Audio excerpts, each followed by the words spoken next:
الحمد لله رب العالمين، والصلاة والسلام على سيد الأنبياء والمرسلين وعلى آله وأصحابه أجمعين. قال الله تبارك وتعالى في كلامه المجيد والفرقان الحميد: إياك نعبد وإياك نستعين. وقال تعالى في موضع آخر: يا أيها الناس اعبدوا ربكم الذي خلقكم والذين من قبلكم لعلكم تتقون. وقال الله تبارك وتعالى في موضع آخر: وما خلقت الجن والإنس إلا ليعبدون. صدق الله العظيم وصدق رسوله النبي الكريم الأمين، ونحن على ذلك من الشاهدين والشاكرين، والحمد لله رب العالمين. مختصر تبارک نہایت واجب الاحترام حاضرین و سامعین، آج جس موضوع پر آپ حضرات کے سامنے گفتگو ہوگی وہ ہے عبادت کی حقیقت. تو دعا ہے اللہ تبارک و تعالیٰ سے کہ اللہ تبارک و تعالیٰ مجھے اور آپ کو حق و سچ کہنے اور سننے کی توفیق عطا فرمائے. حضرات کرام، اللہ تبارک و تعالیٰ نے انسان کو اس دنیا میں بھیجا. یوں تو اللہ تبارک و تعالیٰ نے بے شمار مخلوقات کو پیدا فرمایا، لیکن اپنی عبادت کے لیے جس مخلوق کو چنا وہ بنی آدم، وہ حضرت انسان ہے، جس کو اللہ تبارک و تعالیٰ نے اپنی عبادت کے لیے چنا اور جنات کو بھی اپنی عبادت کے لیے پیدا کیا. وہ فرماتا ہے وَمَا خَلَقْتُ الْجِنَّ وَالْإِنسَ إِلَّا لِيَعْبُدُونِ کہ میں نے جنات اور انسانوں کو اپنی عبادت کے لیے پیدا کیا. اب یہ انسان اس کو زندگی کا مقصد بتا دیا کہ تمہیں اپنی زندگی اپنے رب کریم کی اطاعت، اس کی فرمانبرداری، اس کی عبادت گزارنے میں گزارنا ہے. اب عبادت کہتے کسے ہیں، اس کا معنی کیا ہے، اس کا مفہوم کیا ہے؟ تو لغت میں عبادت کا معنی ہے عاجزی اور انکساری کے ساتھ کسی کی اطاعت کرنا. جبکہ شریعت میں اس کا معنی، اصطلاح میں اس کا معنی یوں لے جا سکتا ہے کہ اعتقاد الوہیت کے ساتھ کسی کی انتہائی تعظیم کرنا اور اس کی اطاعت کرنا، یہ عبادت کی حقیقت. فرمایا یا ایھا الناس اعبدوا، اے لوگوں اپنے رب کی عبادت کرو. رب اپنے رب کی. اب یہاں پر فرمایا کہ یا ایھا الناس، اب اس یا ایھا الناس کے اندر بنی نوع آدم کے تمام انسان شامل ہو گئے. اب خواہ وہ مسلمان ہوں، وہ کفار ہوں، وہ منافقین ہوں، وہ یہود و نصارہ ہوں، وہ ہنود و مجوس ہوں، الغرض وہ دنیا کے کسی بھی مذہب سے تعلق رکھتا ہو، اللہ تبارک و تعالیٰ تمام نوع انسانی کو حکم دے رہا ہے کہ لوگوں اپنے رب کریم کی عبادت کرو. منافقین کی عبادت اس طرح ہوگی کہ ان کو حکم دیا جا رہا ہے کہ اپنے اندر سے نفاق کی جو کمی ہے، نفاق کی جو خامی ہے، نفاق کی جو خرابی ہے اسے دور کرو اور محض اللہ رب العالمین کے لیے اپنی عبادت بجا لاؤ. اور کفار کو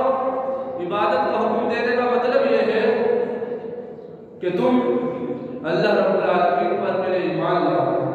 پھر اس کے بعد اس کی اطاعت، اس کی عبادت میں لگ جاؤ. کفار کی عبادت کا مطلب یہ ہے کہ پہلے ایمان لانا ضروری ہے، کیونکہ بعض چیزیں ایسی ہوتی ہیں جو دوسری چیزوں پر موقوف ہوتی ہیں. جس طریقے سے اگر کسی کو نماز پڑھنی ہو تو ضروری ہے کہ وہ نماز سے پہلے وضو کرے، بغیر وضو نماز پڑھے گا نماز ادا ہی نہیں ہوگی۔ بالکل اسی طریقے سے عبادت جو ہے یہ موقوف ہے ایمان لانے پر۔ اب جب کفار کو حکم ہو رہا ہے کہ تم اللہ رب العالمین کی عبادت کرو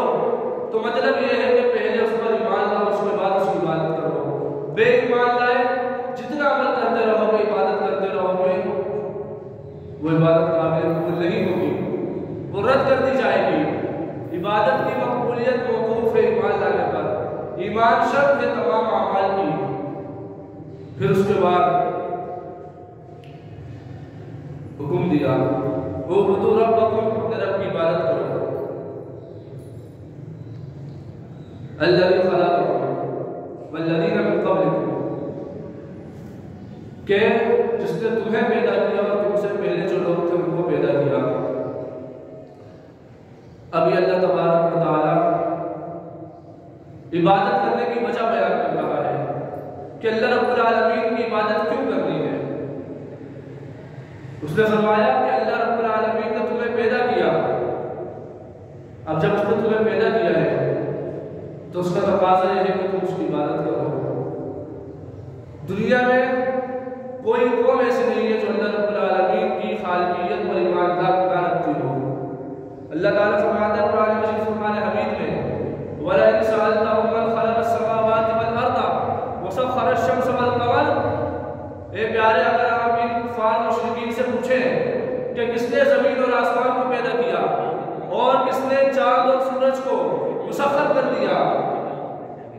تو فرمایا لَيَقُولُنَّ اللَّهُ، تو یہ تمام یہ کہیں گے کہ اللہ نے پیدا کیا ہے۔ فَأَنَّىٰ يُؤْفَكُونَ، تو یہ کدھر بھٹکے جا رہے ہیں۔ اللہ تبارک و تعالیٰ کی خالقیت سے کسی کو انکار نہیں ہے۔ دنیا کا ہر مذہب، ہر قوم، ہر معاشرہ، ہر فرد یہ بات جانتا ہے کہ اس کائنات کو پیدا کرنے والا اللہ رب العالمین ہے۔ اس کے علاوہ کوئی اور اس کائنات کا خالق و مالک نہیں ہو سکتا۔ اور اللہ تبارک و تعالیٰ کی عبادت کی ایک وجہ یہ ہے کہ آج تک اس کائنات کے اندر کوئی شخص، کوئی جن، کوئی نبی، کوئی فرشتہ، کوئی ضرو ایسا نہیں آیا کہ جس نے یہ دعویٰ دیا ہو کہ اس کائنات کو اس نے پیدا کیا۔ فرعون بھی اس دنیا میں آیا، نمرود بھی اسی دنیا میں آیا، لیکن کسی نے بھی یہ دعویٰ نہیں کیا کہ اس کائنات کو میں نے بنایا ہے۔ انہوں نے یہ ضرور کہا کہ ہم لوگوں کو پالنے والے ہیں، ہماری عبادت کی جائے۔ یہ دعویٰ کسی نے نہیں کیا کہ جو پوری کائنات، نظام کائنات جو دکھ رہا ہے یہ ہم نے پیدا کیا، یہ دعویٰ کسی نے بھی نہیں کیا۔ تو پھر اور یہ دعویٰ کوئی کر بھی نہیں سکتا، کیونکہ جو کوئی اس دنیا میں آیا اس کو حدوث لاحق ہے۔ وہ عدم میں تھا، پھر وجود میں آیا، وہ کچھ نہ تھا، اس کے بعد اللہ رب العالمین نے اس کو پیدا کیا۔ اب جب وہ نہ تھا اس کے بعد پیدا ہوا، اور پھر ایک وقت ایسا آئے گا کہ سب ختم ہو جائے گا، تو پھر پتہ چلا کہ عبادت کا مستحق اس کائنات میں کوئی بھی نہیں ہے سوائے رب العالمین کے۔ وہ ذات ایسی ہونی چاہیے جس کی عبادت کی جائے کہ وہ ہمیشہ سے ہو اور ہمیشہ ہمیشہ تک ہو، اس کو کبھی حدوث لاحق نہ ہو، وہ کبھی ختم نہ ہو، وہ واجب الوجود ہو، وہ قدیم ہو، ابدا ابدا، ہمیشہ ہمیشہ تک وہ باقی ہو۔ اسی لیے فرمایا کہ اپنے رب کی عبادت کرو جس نے تمہیں پیدا کیا۔ اور اس کے بعد حضرات گرامی، عبادت انسان اس شخص کی کرتا ہے، اس ذات کی کرتا ہے کہ جو اس پر انعام اکرام کرتا ہے۔ عبادت کا مفہوم یہ ہے کہ کسی کی نہایت درجہ تعظیم بجا لانا، کہ جو تعظیم کا آخری مرتبہ ہے کسی کے لیے وہ تعظیم بجا لانا۔ اب انسان تعظیم صرف اس کی کرتا ہے کہ جس کا اس پر انعام و اکرام ہو، اور اللہ رب العالمین کے علاوہ اس کائنات کے اندر کوئی ذات ایسی نہیں کہ جس نے انسان پر اس سے زیادہ انعام کیا ہو۔ سب سے زیادہ انسان پر جو احسان ہوئے ہیں، انعام ہوئے ہیں، وہ اللہ رب العالمین کی طرف سے ہے۔ سب سے بڑی بات تو یہ کہ ہم ناپید تھے، ہم عدم میں تھے، ہمارا کوئی وجود نہیں تھا، اس نے ہمیں نئی زندگی بخش دی۔ اس کے بعد ہمیں جہالت کے اندھیروں سے نکال کر علم کی دنیا میں لے کے آیا، علم سے روشناس کرایا، اس کی ایک نعمت ہے۔ اس کے بعد تمام نباتات، حیوانات، جمادات، جتنی مخلوقات اس نے اس کائنات میں پیدا کی، فرماتا ہے واللہ اخرجکم من بطون امہاتکم لا تعلمون شیئا کہ لوگوں اللہ رب العالمین ہوا جس نے تمہیں تمہاری ماں کے پیٹوں سے پیدا کیا اور اس وقت تم کچھ نہ جانتے تھے وسخر لکم الشمس والارض اور تمہارے لیے زمین اور آسمان کو مسخر کر دیا جمیع عامل کہ جو کچھ اس کائنات میں تھا وہ سب تمہاری خدمت گزاری کے لیے پیدا کیا ابھی اللہ تبارک و تعالیٰ کا انعام ہے اب جس ذات کے انسان پر اتنا انعام ہو اتنا احسان ہو تو انسان کو لائق ہے اس کی رحمت کا تقاضا یہ ہے اس کی خالقیت کا تقاضا یہ ہے کہ صرف اور صرف اسی کی عبادت کی جائے اس کے علاوہ کسی اور کی عبادت نہ کی جائے اب اگر کوئی شخص سے کہتا ہے کہ کائنات خود بخود وجود میں آ گئی اللہ رب العالمین کوئی ذات نہیں ہے یہ کوئی حقیقت نہیں ہے کائنات خود بخود بن گئی تو ہم سے کہتے ہیں کہ آپ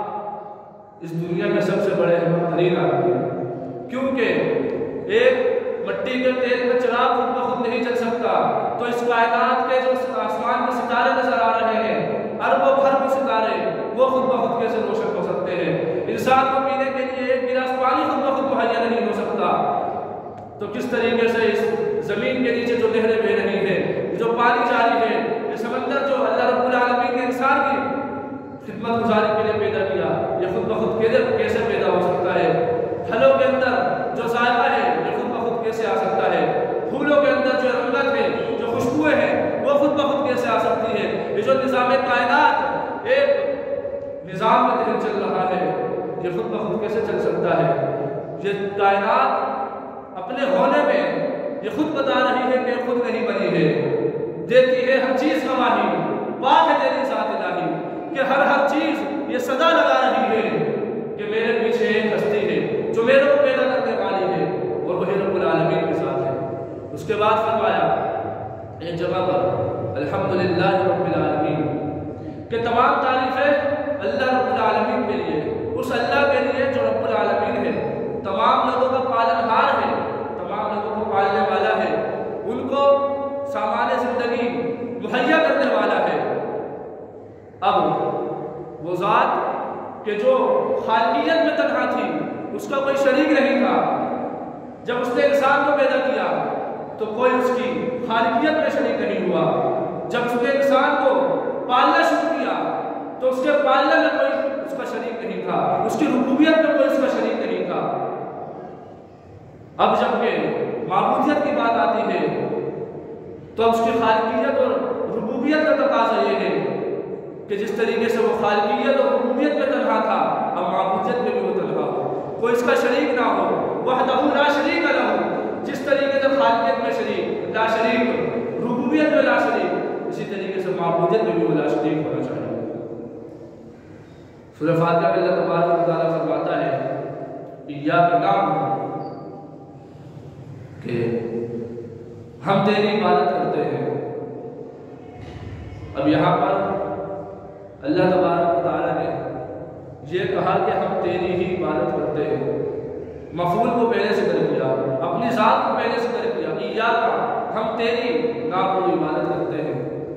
یہاں پر اپنا ذکر پہلے کیوں کیا اس کی کئی وجوہات ہیں ایک وجہ تو یہ ہے کہ جس طریقے سے وہ ہم سے پہلے ہے ہم بعد میں ہیں ہماری عبادتیں بعد میں ہیں اسی طریقے سے اس صورت کے اندر اس نے اپنا ذکر پہلے کیا اور اس سے اشارہ کر دیا کہ لوگوں میں ہمیشہ سے ہمیشہ تک ہوں تمہاری عبادت بعد میں ہے اور تمہاری ذات بعد میں ہے اور اس سے ایک اس طرف اشارہ جاتا ہے کہ بندے جب تو عبادت کر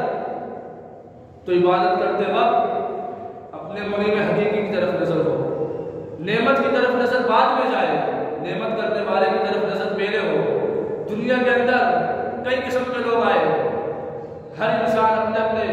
اعمال کے حساب سے اپنے اپنی ایمان کی تقاضے کے حساب سے ایک مقام پر پہنچا وہ لوگ ان کا کیا مقام ہوگا کہ جو نعمت کو بعد میں دیکھتے ہیں اور نعمت دینے والے کو پہلے دیکھتے ہیں مصیبت کو بعد میں دیکھتے ہیں مصیبت میں ڈالنے والے کو پہلے دیکھتے ہیں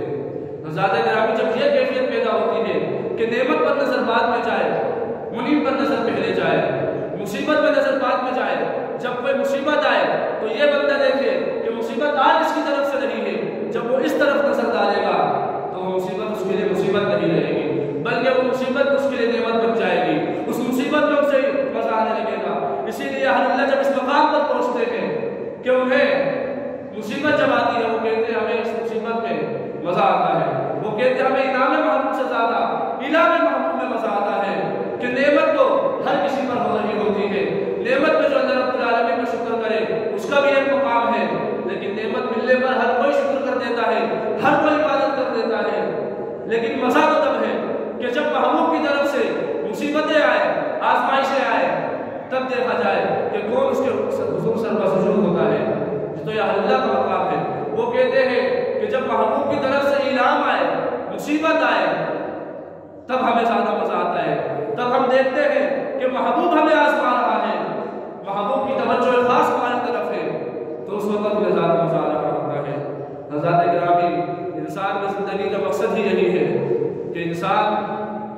اللہ رب العالمین کو ہو کر لے جائے، اس کے علاوہ کسی کی طرف نہ دیکھے۔ اسی آیت کے اندر فرمایا یا ایھا الناس اعبدوا ربکم الذی خلقکم والذین من قبلکم لعلکم تتقون، کہ ساری جو عبادت کرنی ہے وہ اس زمین پر کرنی ہے کہ تم تقوی اختیار کرنا، متقی بن جاؤ۔